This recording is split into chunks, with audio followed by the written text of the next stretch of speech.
So, thanks to a commenter on one of my videos, I heard a new definition of Advaita that I hadn't heard before. End of words.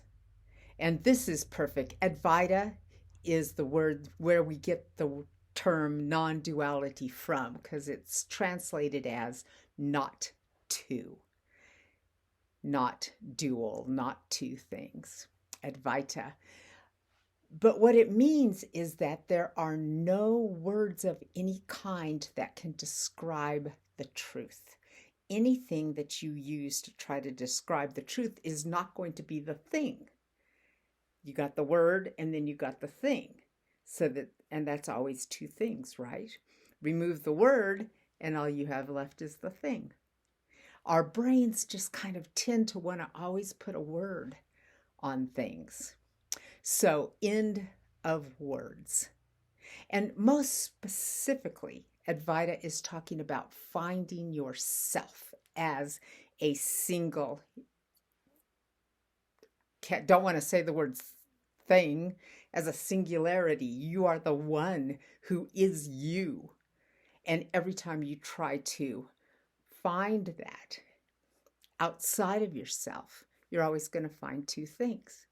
You remove this definition, you remove literally the thing that you're trying to find, and now there's one thing, you living your life.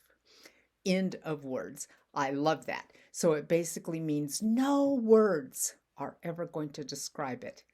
Not one perfect word, not a million words, not a big, huge paragraph of descriptions, which ironically enough, non-duality people love to get into these huge descriptions of how to not have a description, I guess.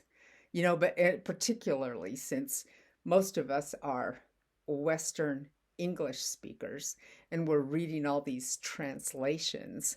And so we like to stick in all sorts of really important sounding words like Brahman and things like that. And it just gets so huge. So 1,000 words is not going to describe it.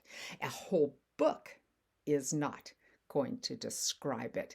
A volume of 10 books is not going to describe it.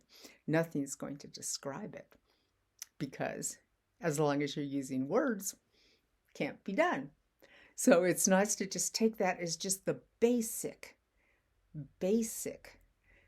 reality of non-duality and of Advaita. And it's also the reality of all the other paths to God, too, that you can't describe it.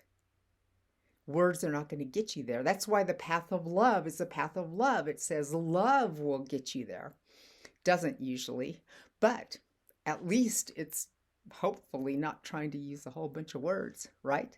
So end of words.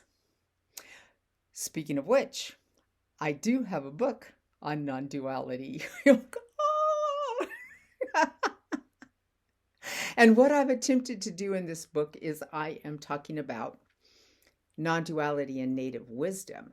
And I'm kind of trying to weave them together. So when you read the book, you'll see that it goes in circles and circles and circles where I'm painting pictures, destroying paradigms. And, this thing isn't true. That's not true. This isn't true. That's not true. But see the world and see the birds and see the mountains. And so it's like goes in circles and circles and circles and circles. Maybe it'll get you somewhere. This is the hope. Anyway, end of words. So I'll stop talking now.